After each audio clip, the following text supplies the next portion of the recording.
हरे कृष्णा। आज की इस क्लास में सभी भक्तों का स्वागत है। हम आज की क्लास को कीर्तन से स्टार्ट करेंगे। जय राधा माधव कुंज बिहारी, जय गोपी जन वल्लभ गिरिवर धारी, यशोदानंदन ब्रज जन रंजन,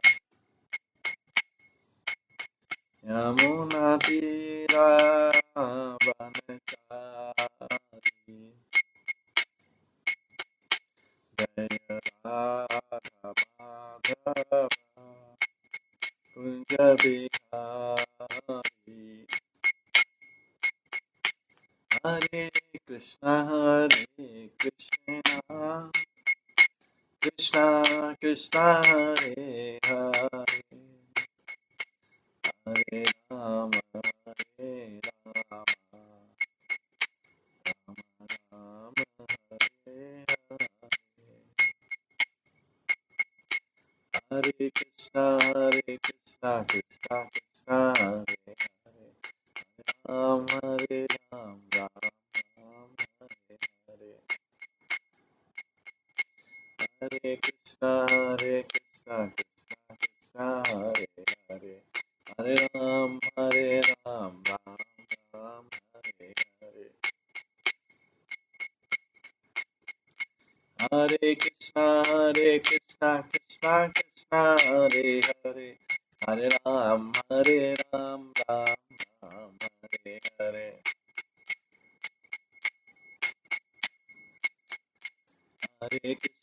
हरे कृष्णा कृष्णा कृष्णा हरे हरे, हरे राम राम राम हरे हरे।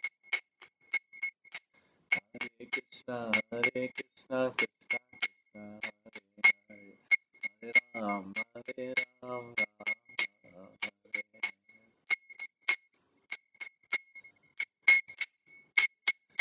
जय राधा गोविंद राधा गोविंद राधे,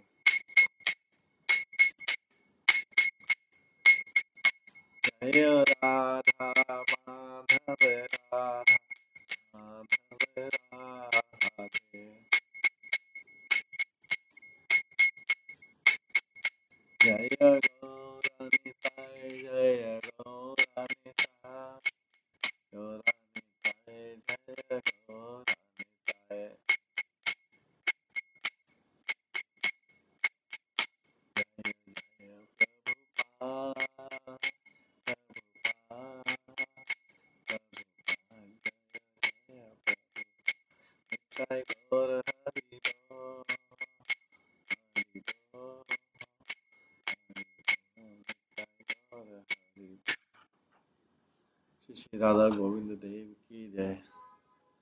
श्री जगन्नाथ बलदेव सुभद्रा महारानी की जय। श्री श्री गौर निताय की जय। शिल प्रभुपाद की जय। सभी भक्तगणों की जय। हरे कृष्णा। हम श्रवण कर रहे थे पद्म पुराण के उत्तरखंड से।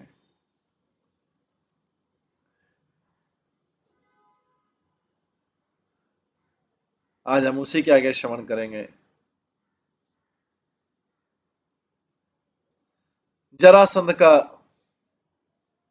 मृत्यु कैसे होती है, जरासंध का वध कैसे होता है, ये हम श्रवण कर रहे थे। ये संक्षिप्त में जो उत्तरखंड में भागवतम का वर्णन है।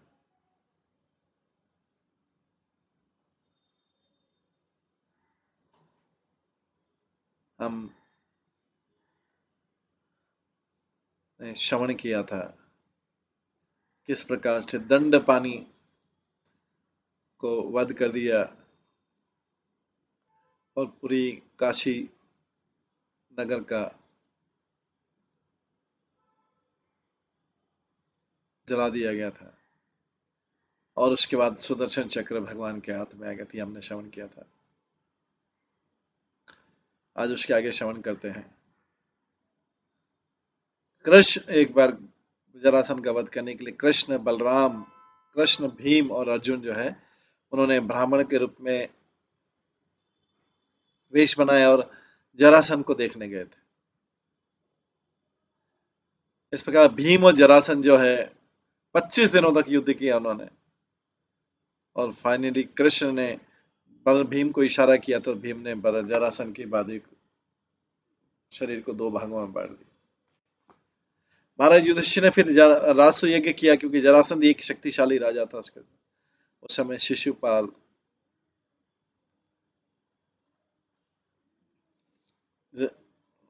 राजसूय यज्ञ किया। राजसूय के समय शिशुपाल का वध भगवान कृष्ण ने कर दिया था।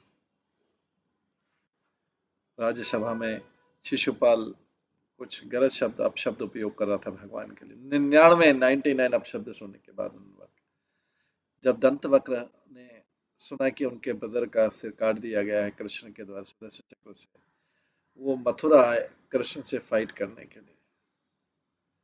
ये सुन के कृष्ण ने अपने रथ पे सवार हुए मथुरा गए। यमुना के किनारे दोनों ने रात दिन युद्ध किया। अंत में कृष्ण ने दंतवक्र को गदा से मार दिया। कृष्ण ने तब यमुना गए, यमुना को पार करके गए और अपना वृंदावन गए।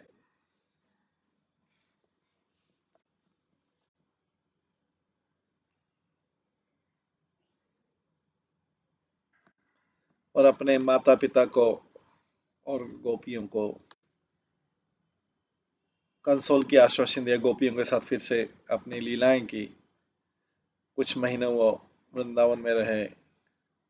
उस समय सारे ग्वाल बाल जो नंद महाराज थे उनके साथ में सब चिल्ड्रन, उनकी पत्नियां, वहां के पशु पक्षी सब ने दिव्य रूप प्राप्त किया और भगवान धाम चले गए।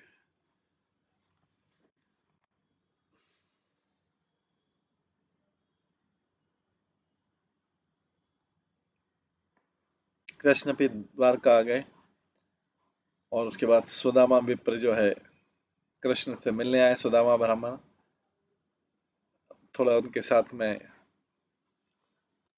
राइस लाए थे। जब भगवान ने राइस खाया, सुदामा हालांकि बहुत गरीब थे,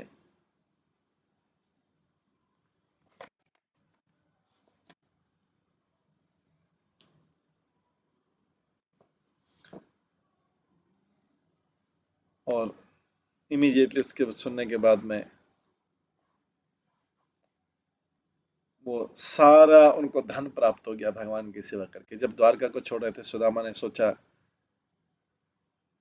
मैंने भगवान से कुछ भी प्राप्त नहीं किया। इस प्रकार जब वो उसने गांव में प्रवेश किया, उन्होंने देखा कि वो गांव तो उनका वैकुंठ में बदल गया है।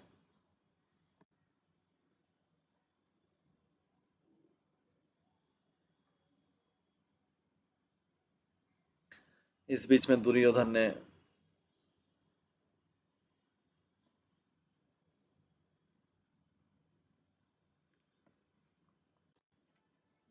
ने जो है युधिष्ठिर को जुआ में चीट किया और पांडवों को वनवास भेजा गया।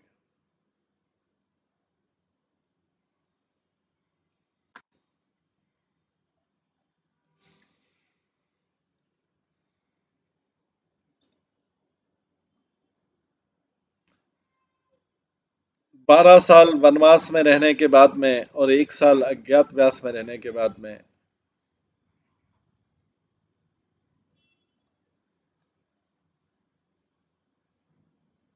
जो पांडवा से उन्होंने बहुत युद्ध किया कौरवों के साथ में कुरुक्षेत्र में। पांडवों का कौरवों के साथ में युद्ध हुआ, क्योंकि जो है दुर्योधन इसके बाद फिर से उन्हें चीट कर रहा था, राज्य नहीं दे रहा था। भगवान कृष्ण अर्जुन के सारथी बने और सारे योद्धा मारे गए। इस प्रकार से युधिष्ठिर को अपना राज्य मिला और पृथ्वी का भार हरा के कृष्ण जो है फिर से द्वारका आ गए। एक दिन फिर उसमें एक ब्राह्मण आया रॉयल कोर्ट में, भगवान के कोर्ट में। उसके 5 साल के पुत्र का शरीर लेके भगवान कृष्ण को इस पर संबोधित किया। उसने कहा, ये मेरा छठा बालक है जो मृत्यु हो रही है। अगर इसको आप जीवन नहीं ला सकते हैं, मैं आपके दरवाजे के सामने अपना वध कर दूं। कृष्ण ने चुपचाप रहे। अर्जुन ने ब्राह्मण को बोला कि वो उसके वो उसके पुत्र का जीवन लाएंगे। अगर नहीं कर पाए तो अर्जुन बोला कि वो अग्नि में प्रवेश करेंगे। उस समय भगवान कृष्ण ने अर्जुन को अपने रथ पे बिठा के नारायण के धाम गए। वहां पे स्वागत करके भगवान कृष्ण ने नारायण से बोला कि उनके 6 पुत्र को वापस कर दे। भगवान कृष्ण ने उन 6 पुत्रों को लिया, गरुड़ पे रखा और द्वारका में आ गया और उस ब्राह्मण को सारे पुत्र दिए। और जो कृष्ण के विवाह हुए थे 16,108 पत्नियों से, उसने भगवान के 10-10 पुत्र हुए थे इस तरह से। और उसके बाद आगे पुत्र हुए। इस प्रकार से पूरी पृथ्वी जो है यदुवंश के में सदस्य से भर गई। और ये सोच के कि इसके कारण पृथ्वी में बहुत बड़ा बहार होगा, कृष्ण ने यदुवंश को नष्ट करने का सोचा संतों के शाप से। जब है जब यदु वंश के लोग जो हैं नर्मदा के किनारे खेल रहे थे, तो उन्होंने एक संत देखा, कण्व ऋषि वहां पे तपस्या कर रहे थे। तो सांबा को एक स्त्री के रूप में बनाया। उन्होंने अपने कपड़ों के नीचे एक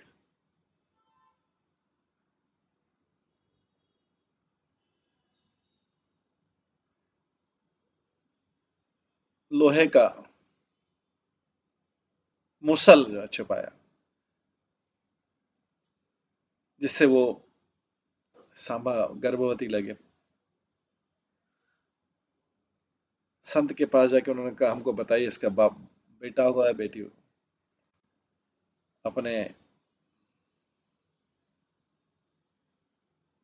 ज्ञान के बल पर संत लोग सब कुछ जान गए। उन्होंने बड़े क्रोध से बोला कि इससे जो उत्पन्न होगा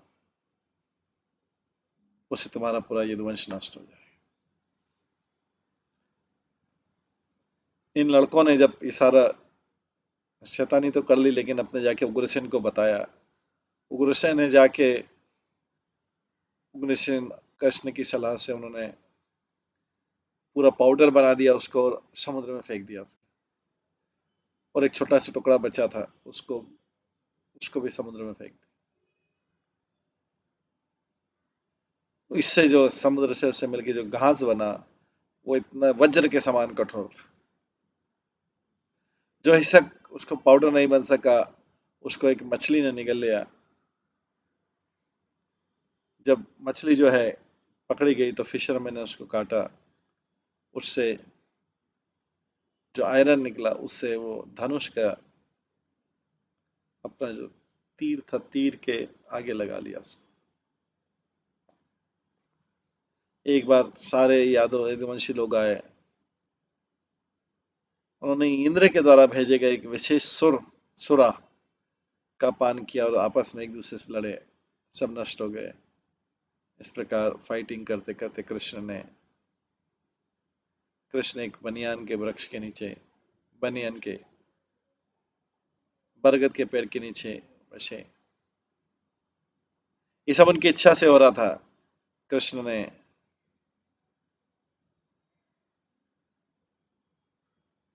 इस प्रकार से बैठे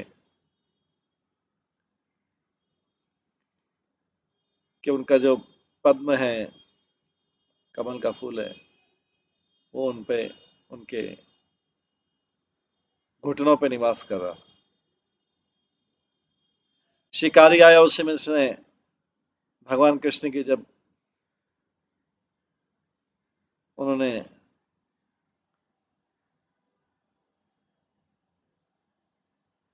उस लाल गुलाबी कलर के चरण कमल को देखा, उसने अपना तीर मारा।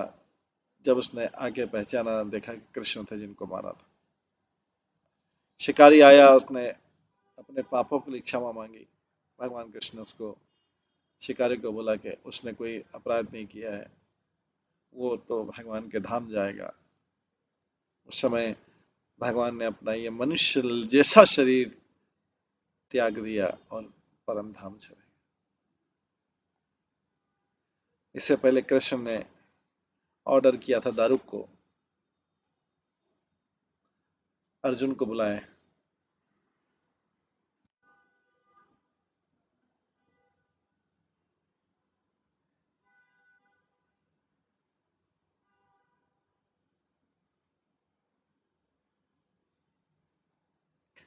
जब भगवान जा रहे थे उससे पहले अर्जुन आ गए। अर्जुन ने उनके सामने खड़े हाथ जोड़ के बोला, कृष्ण। कृष्ण ने बोला, मैं अपने धाम जा रहा हूँ, तुम द्वारका जाओ और मेरी पत्नियों को ले जाओ। जब कृष्ण वैकुंठ जब जाने लगे, अर्जुन द्वारका गए। उन्होंने कृष्ण की पत्नियों को बोला और वसुदेव कृष्ण को बोला, भगवान आप प्रकट हो गए। जब उन्होंने द्वारका छोड़ा, इस प्रकार से पूरा द्वारका समुद्र में डूब गया। जब अनिरुद्ध कृष्ण की पत्नियों को इंद्रप्रस्थ ले जा रहा था, एक ग्वाल बालों का ग्रुप था,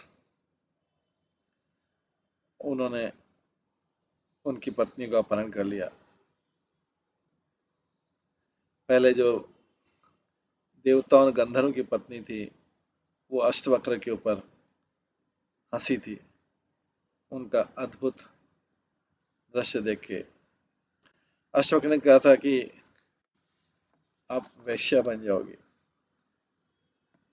जब उन पत्नियों ने उनसे श्राप वापस लेने का, तो अष्टवक्र ने बोला कि वो कृष्ण को अपना पति प्राप्त करने के बाद वो असुरों के हाथों आ जाएंगे।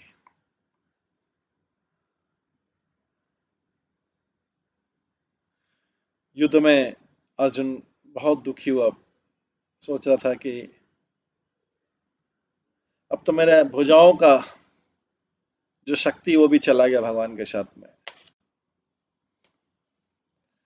इस प्रकार ये कथा बोल के शिव जी पार्वती को कहते हैं, हे देवी, भगवान के कई इनकारनेशन अवतार होते हैं, पर भगवान के रूप में जो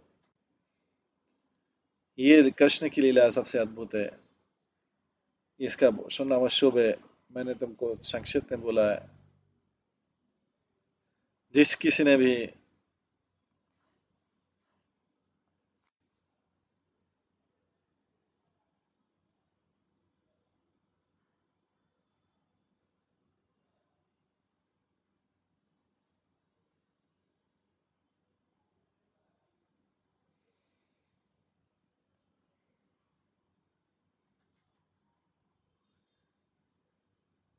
जिसने इस प्रकार का अपराध किया है, वो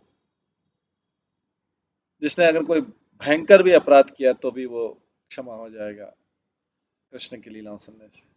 भगवान कई अवतार लेते हैं, कई रूप लेते हैं देवताओं की रक्षा करने के लिए और पुण्यवान व्यक्तियों के। मैंने त्रिपुरा त्रिपुर मैंने त्रिपुर की मारने के उद्देश्य से भगवान विष्णु की पूजा की थी, और उसी भगवान ने बुद्ध का अवतार लेके अपने शत्रुओं को भ्रमित किया और सारे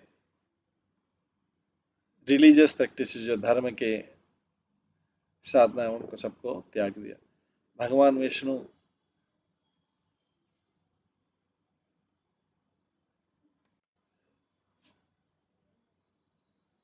कलयुग के अंत में ब्राह्मण के घर में आएंगे मलेच्छा को वध करने के लिए। एक बार मंदर पर्वत के घाटियों पर स्वयंभू मनु ने एक बहुत बड़ा यज्ञ किया, एक के बाद एक यज्ञ किए। एक दिन सारे लोग वहां पर इकट्ठे हुए, आपस में बात की कि कौन से जो भगवान का रूप है, ब्राह्मणों को कौन से भगवान का रूप का आदर करना चाहिए। कौन, ब्रह्मा विष्णु या शिवा। जो व्यक्ति को मुक्ति देता है।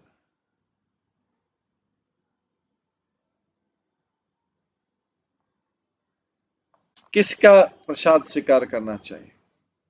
किस संत ने बोला केवल शिव जी का, किसी ने बोला ब्रह्मा जी, किसी ने बोला सूर्य, दूसरे ब्राह्मण ने बोला भगवान विष्णु ही सुप्रीम ट्रूथ सारे सृष्टि में।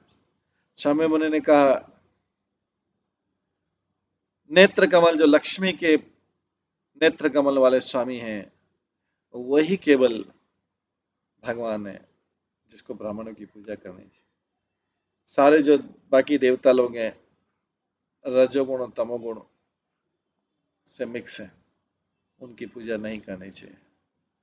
तब सब संतों ने भृगु मुनि को कहा कि आप ब्रह्मा विष्णु शिव के पास जाइए, उनको ध्यान से देखिए और उनमें से कौन शुद्ध सत्वगुण में है जिनकी पूजा करनी चाहिए। भृगु मुनि पहले कैलाश पर्वत गए, भगवान शिव के धाम गए। उन्होंने भयानक नंदी को उसके इस पे देखते हुए उसके हाथ में फरसा था। भृगु ने कहा मैं हर को यहाँ पे देखने आया हूँ, मुझे बता दीजिए उनका।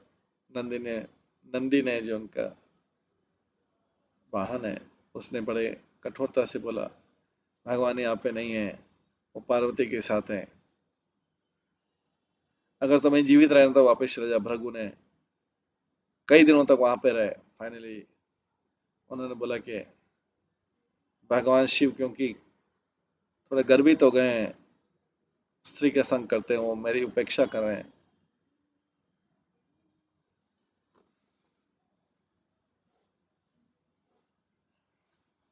इसलिए उनका एक जननांग के रूप में रूप होगा और वासना के कारण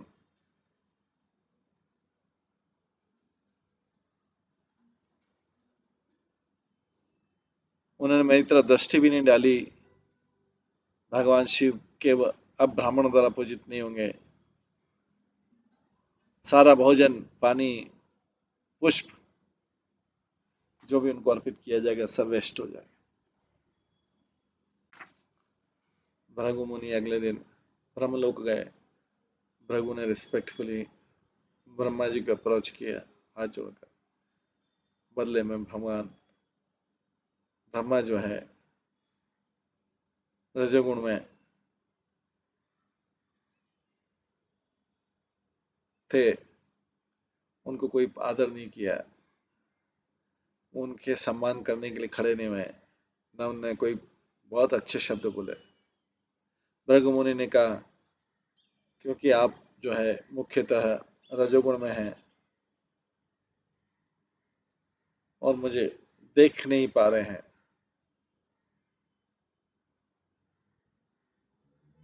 आपका मानव समाज में कोई आदर नहीं होगा। इसके बाद ब्रह्मा जी को शाप देते भृगु मुनि भगवान विष्णु के धाम गए, क्षीर सागर के उत्तरी किनारे पर। किसी द्वार उनको द्वार पे किसी द्वारपाल ने रोका नहीं, भृगु मुनि सीधे भगवान के अंदर वाले कमरे में चले गए। उसने देखा कि भगवान जो है शेष नाग पे लेटे हुए हैं और उनके चरण कमल जो है लक्ष्मी जी दबा रही। तुरंत भृगु मुनि गए, उन्होंने भगवान विष्णु के भगवान विष्णु के जो है वक्षस्थल पर लात मारी अपने बाएं पैर से। तो भगवान तुरंत उठ खड़े हुए और कहा मैं बहुत भाग्यशाली हूँ। उन्होंने फिर भृगु मुनि के चरणों को मालिश की, कहा हे ब्राह्मण, आपके चरण कमल मुझसे स्पर्श होने पे मेरा शरीर जो है शुभ हो गया, स्वच्छ हो गया। आपके जो चरणों के कमल की धूल है, जो सारे संपन्नता का कारण है और जो आपके चरण कमल इस संसार से असीम सागर से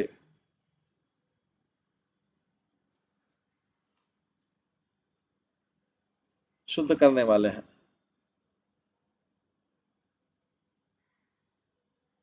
लक्ष्मी और भगवान विष्णु ने भृगु मुनि को इस प्रकार से आदर सत्कार किया और मालाएं अर्पित की, चंदन और दूसरे सामग्री अर्पित की।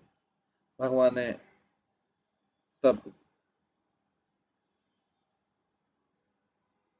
उनको सर्वश्रेष्ठ सिंहासन में बिठाया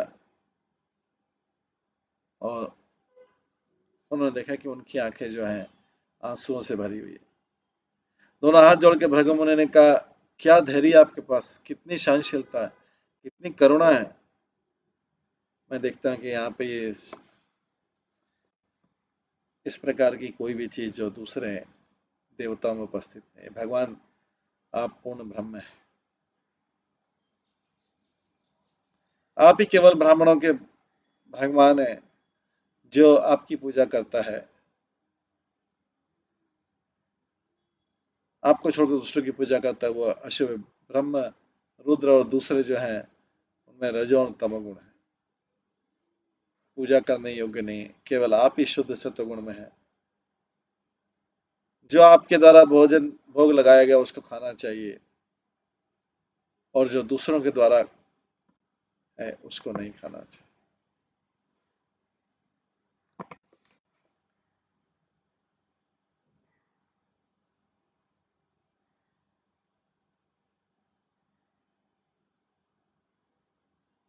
भृगु मुनि ने इस प्रकार भगवान विष्णु की महिमा का वर्णन किया, बहुत सुंदर तरीके से, असीम उत्साह से। उसके बाद वो संतों की सभा में लौट आए। उन्होंने उनसे कहा, ब्रह्म शिवा रजोगुण और तमोगुण के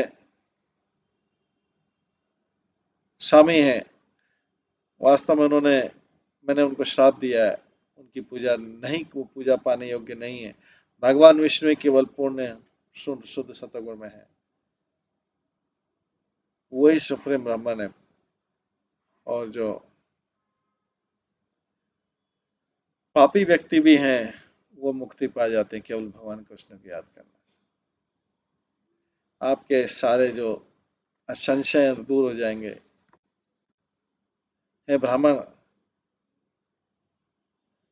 सारे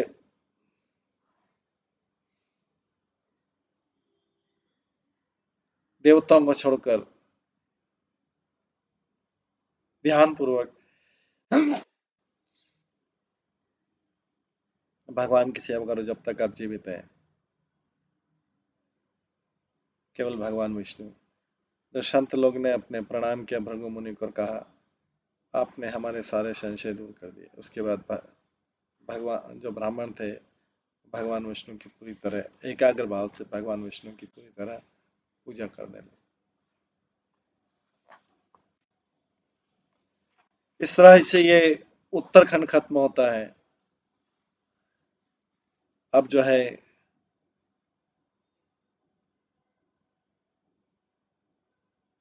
क्रिया योग सार खंड चालू होता है।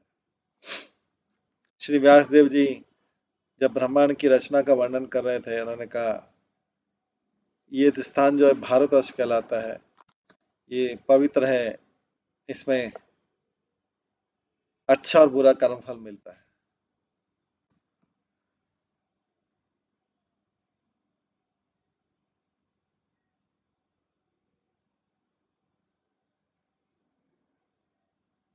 ये हेम पर्वत के दक्षिण में है और विंध्य पर्वत के उत्तर में है। भारतवर्ष में लोग जो है एंजॉय करते हैं, सफर करते हैं अपने अच्छे बुरे काम के लिए।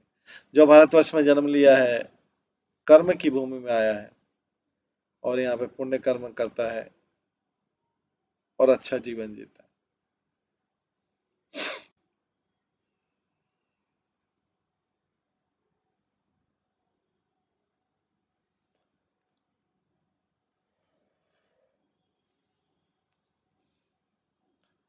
जिसकी भगवान विष्णु के प्रति भक्ति करने के कोई झुकाव नहीं है, वो व्यर्थ में जीता है।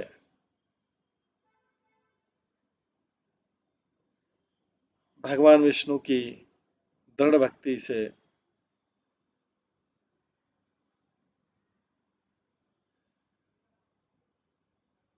भगवान विष्णु की दृढ़ दृष्टि से और उनकी दृढ़ भक्ति से वो प्राप्त होती है,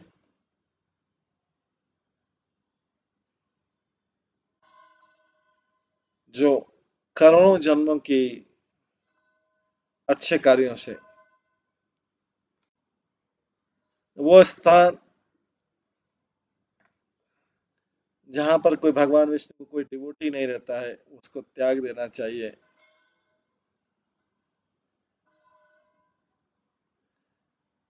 एक छोटा या बड़ा पाप अगर पिछले जन्मों में किया गया है वो भी नष्ट हो जाता है जिस क्षण भगवान विष्णु के शुद्ध भक्त का दर्शन हो। जो थोड़े समय के लिए भगवान विष्णु का दर्शन करता है वो सारे पापों से नष्ट हो जाता है। जहाँ पे भगवान विष्णु का निवास रहता है वो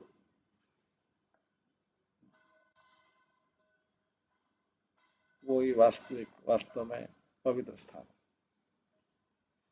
मानव शरीर को पाना बहुत मुश्किल है, इसलिए एक बुद्धिमान व्यक्ति को योग का प्रैक्टिस करना चाहिए लिबरेशन के लिए। योग दो प्रकार के होते हैं, कर्म योग और ध्यान ध्यान योग। गंगा की पूजा, भगवान विष्णु की पूजा, दान देना, एकादशी का पालन करना, तुलसी देवी की पूजा और अतिथियों का सम्मान करना, ये क्रिया योग की।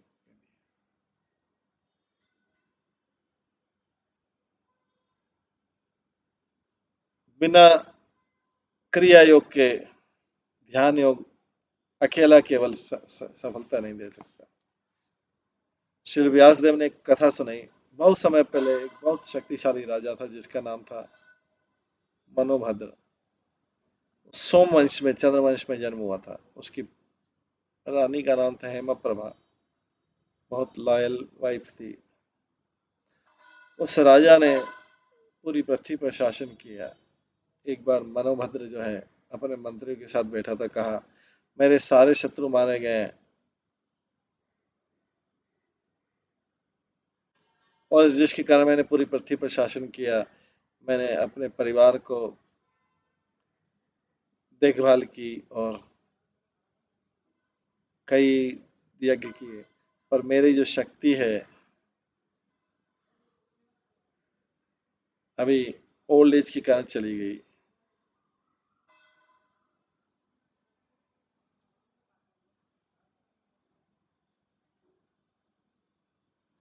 मुझे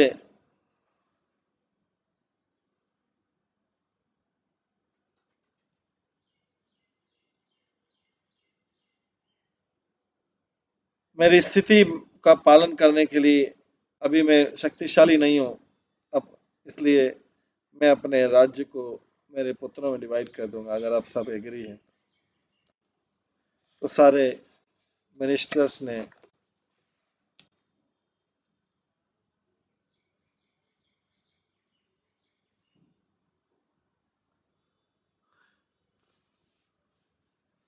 सारे मंत्री ने अपनी स्वीकृति दी, इसलिए राजा ने अपना राज्य अपने पुत्रों को बांट दिया, वीरभद्र और यशोभद्र। इस समय एक गिद्ध आया और उसी समय गिद्ध आया, वो और उसकी पत्नी जो है आके उस सभा में बैठ गए। राजा ने पूछा आपका ये शुभ आगमन कैसे हुआ? गिद्ध बोलता है मैं आपके बच्चों को सौभाग्य देखने आया हूँ। इन दोनों ने अपने जीवन में बहुत आपदा देखी थी। इसको आश्चर्य के देख के राजा ने कहा आपको कैसे पता है पिछले जन्म? अगर आपको पता है तो मुझे बताइए। तो गिद्ध ने कहा द्वापर युग में ये दोनों चांडाल थे।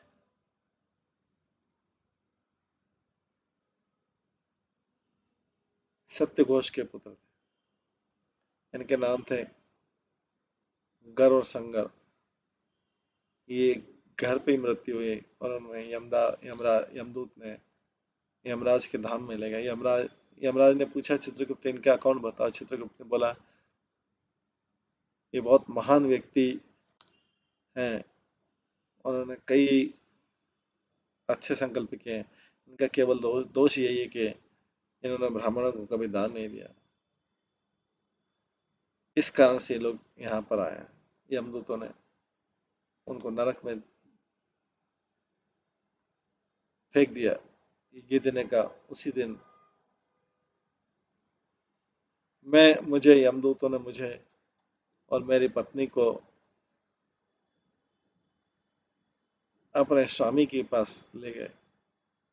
मैं पहले ब्राह्मण था, मेरा नाम सर्वज्ञ था, मैं सौराष्ट्र में रहता था, मेरी पत्नी का नाम मंजुक्षा था। मुझे बहुत गर्व था मेरे शिक्षा के कारण, सुंदरता के कारण, धन के कारण। एक बार युवा अवस्था में मैंने अपने मानसिक रूप से मेरे माता पिता को बहुत असम्मान किया। मैं सोच रहा था कि मैं प्रशंसा के योग्य हूँ इस सभा में, मैं धार्मिक हूँ, मैं धनी हूँ, मैं सुंदर हूँ, मैं बुद्धिमान हूँ, मैं अपने फैमिली का पालन कर सकता हूँ। हालांकि मैं अपने आप में एक बहुत महापुरुष हूँ, लेकिन मेरे माता पिता जो है पाप पुण्य कार्यों से आसक्त हैं, बहुत ज़्यादा बोलते हैं, क्रूर हैं, वे नास्तिकों का संपर्क करते हैं। इस प्रकार से बार बार सोच के मैंने अपने माता पिता को त्याग दिया। इस कारण से मुझे भी उसी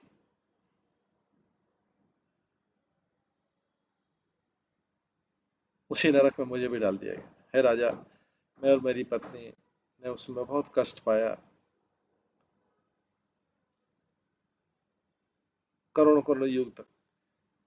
उसके बाद हम लोग जो है गीते के रूप में जन्म लिया, मृत शरीर का मांस खाते हैं।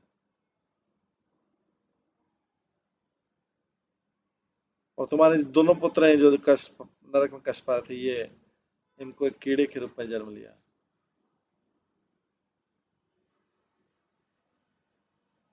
फसल का जो कीड़ा होता है। एक बार बहुत भयानक तूफान आया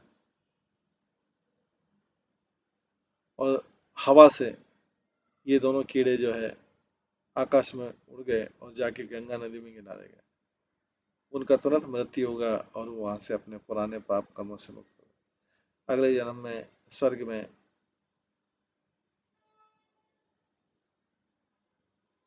अब वो तुम्हारे उसके बाद तुम्हारे पुत्र के रूप में आए। जो व्यक्ति गंगा में अपना शरीर छोड़ देता है उसके लिए पुनः जन्म नहीं होता, बाकी ये जो है इसलिए जन्म लिया है कि पूरे पृथ्वी पर राज्य कर सके। अर्थ पृथ्वी पर बहुत लंबे समय तक राज्य करने के बाद अपने पुत्रों और पुत्रों के बाद गंगा में इनका शरीर छूटा जाएगा और फिर ये भगवत धाम चले जाएंगे। गिद्ध ने इस प्रकार से अपनी बात पूरी की। गिद्ध ने कहा कि मेरे स्मृति बहुत ज्यादा है, मैंने आपको इशारा बोला है, मैं अपना भाग्य नहीं जानता, लेकिन मेरा अपने माता पिता पे किया गया अपराध बहुत ज्यादा तीव्र है। मेरे को तो लगता है कि एक ब्राह्मण का वध से ज्यादा ब्राह्मण के वध का प्रायश्चित किया जा सकता है, पर मेरा जो अपराध है वो नित्य है। जब इस गिद्ध इस प्रकार से बोल रहा था, उसी समय ड्रम बजने लगे, गन्नर गाने लगे, ऊपर से फूलों की वर्षा हुई। तो गिद्ध है और उसकी पत्नी जो आध्यात्मिक विमान में विष्णु के धाम चले गए। ये इसलिए था कि उसने गिद्ध ने गंगा की महिमा गाई। इस प्रकार देख के और इस प्रकार सुन के, गिद्ध के साथ सुन के राजा और उनकी पत्नी और उनके पुत्रों के साथ गंगा मैया की पूजा में अपने आप को उन्होंने पूरी तरह लगा लिया।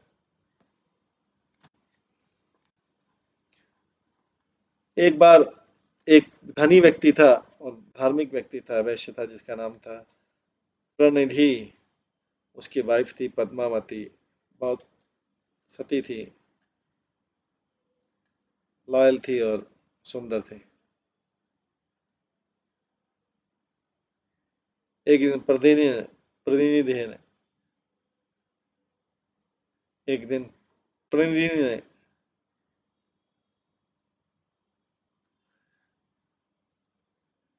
अपने साथ बहुत सारा धन लेके दूसरे गांव में गया व्यापार करने के लिए। पुण्यता का वो धन से उदय होता है,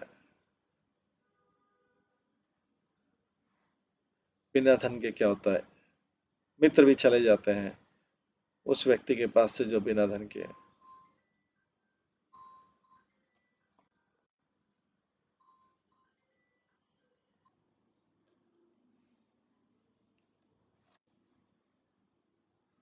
इस प्रकार से बिना धन वाले का बहुत तिरस्कार होता है।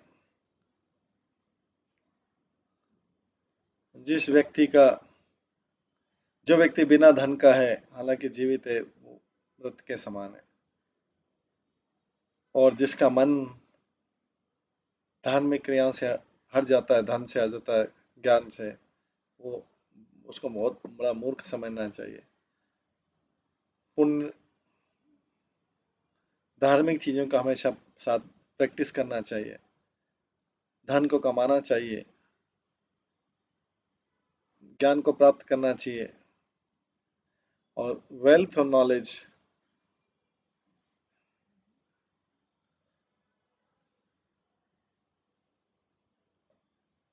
इसकी बढ़ोतरी होती है दूसरों को इसको देख। घर छोड़ने के प्रतिनिधि ने अपनी पत्नी को किसी घर में रखा। एक दिन पद्मावती अपने मित्रों के साथ गई इस नदी में स्नान करने के लिए। तो एक वहां पे जो चांडाल था, धनुर्ध्वज, जो कि पाप का रहने का स्थान है, उन्होंने पद्मावती को देखा। उन्होंने उसके मुखमंडल की प्रशंसा की और हिरण के समान आंखों की प्रशंसा की। उसकी सुंदरता से आकृत होकर चांडाल ने कहा है, हे पवित्र स्त्री, आप बहुत सुंदर हैं। आपकी सुंदरता ने मुझे मन को हर लिया है। आपको मेरे साथ आनंद प्राप्त करना चाहिए। ये सुन के पद्मावती के मित्रों ने बहुत क्रोध से उसका दिया, मूर्ख, निम्न जन्म का,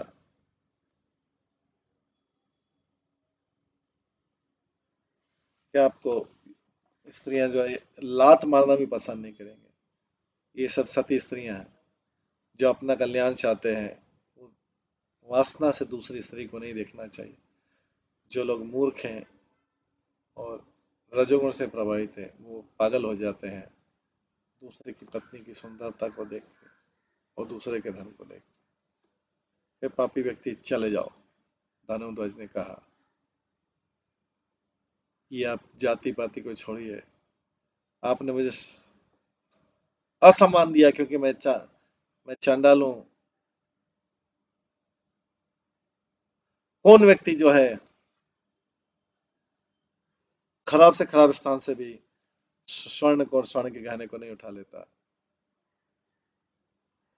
अब ऐसा कोई काम करो कि मैं इस ये वस्त्र को लूंगा। पद्मावती मित्रों ने कहा, ए दुष्ट, अगर तुम्हें इस स्त्री की चाहत है, तुम गंगा और यमुना के संगम में डूब जाओ। एक दूसरे का मुखमंडल देखते हंसते हुए ये स्त्रियां पद्मावती को लेके घर चली गई। ऐसा हुआ कि चांडाल जो है उसने हजारों ब्राह्मणों को मारा था और उसकी पद्मावती को पाने की इच्छा थी। वो गंगा यमुना में प्रवेश कर गया संगम में और अपना जीवन दे दिया। आश्चर्य से उसने एक बहुत सुंदर शरीर प्राप्त किया। एक धनी व्यक्ति के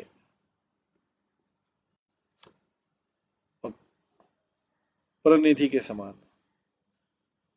और ये व्यक्ति वैसा ही प्रतिनिधि के समान शरीर प्राप्त किया।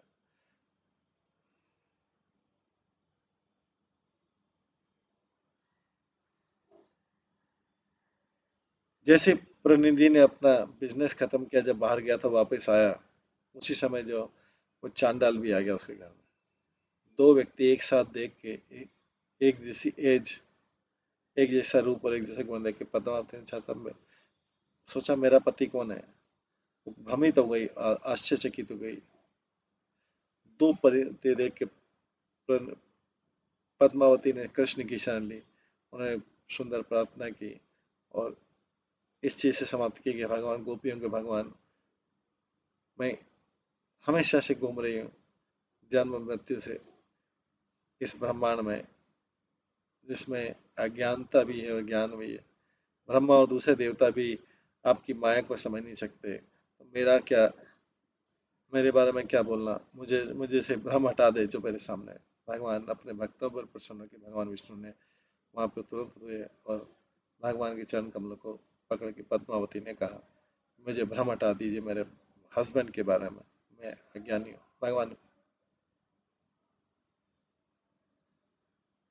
भगवान विष्णु ने कहा, आपका भ्रम तोड़ दीजिए, दोनों ही आपके हस्बैंड है, तुम दोनों की सेवा करना।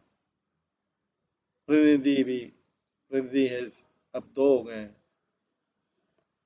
आपके एंजॉयमेंट के लिए, इसलिए आपको दोनों के साथ एंजॉय कर सकते। पद्मावती ने कहा, लेकिन समाज तो अप्रूव नहीं करता है कि व्यक्ति के दो हस्बैंड हो। हे कृपया भगवान मुझे बचा लीजिए, मैं लज्जा के समुद्र में डूब गया। भगवान ने कहा, है पतिव्रत स्त्री,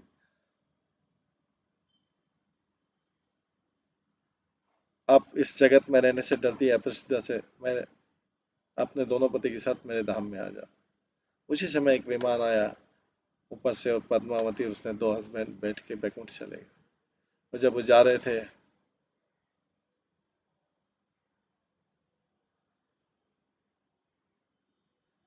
पद्मावती ने पूछा कि एक और लेडी है जो अपने दोनों, जो विष्णु दूत के साथ बैठी। पद्मा ने पूछा, ये कौन है? विष्णु दूत ने कहा, हंसते हुए कहा, ये असुर है, बृहध्वज है। वो दूसरों की पत्नियों का अपहरण करता था, उनके धन का, और गाय का मांस खाता था, भगवान की निंदा करता था। आप सोच भी नहीं सकते इसने से कौन सा पाप किया था।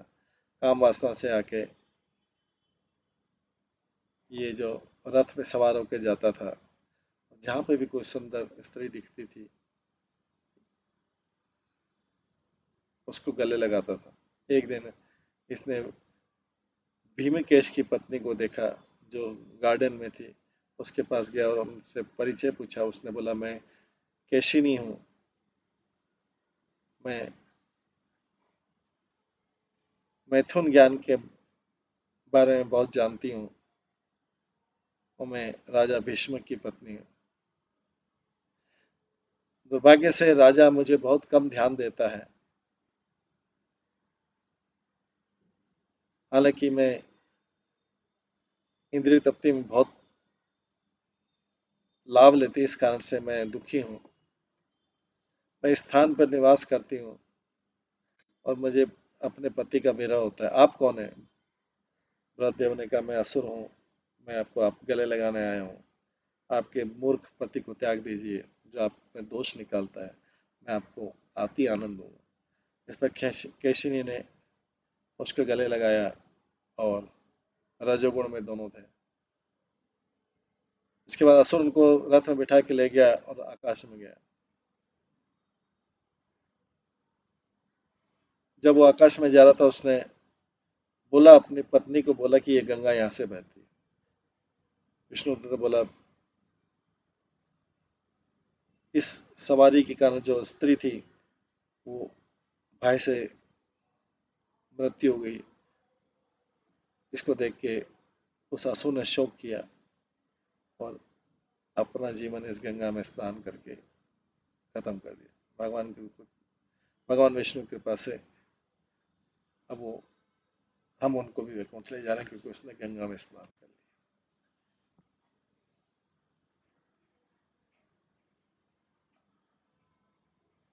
इस प्रकार से ये गंगा की महिमा भगवान का नाम, इन सब की महिमा इसमें आगे और भी है, वो हम कल की क्लास में सुनेंगे। आज की क्लास में यहीं पे विराम देते हैं। सभी भक्तों का बहुत बहुत धन्यवाद। सब भक्तों के लिए एक बार हरे कृष्ण महामंत्र का जप करते हैं। हरे कृष्णा कृष्णा कृष्णा हरे हरे, हरे राम राम राम हरे। श्री पद्म पुराण ग्रंथ की जय, श्रील प्रभुपाद की जय, सभी भक्तगणों की जय। हरे कृष्ण। हरे कृष्णा कृष्णा कृष्णा हरे हरे, हरे राम राम राम।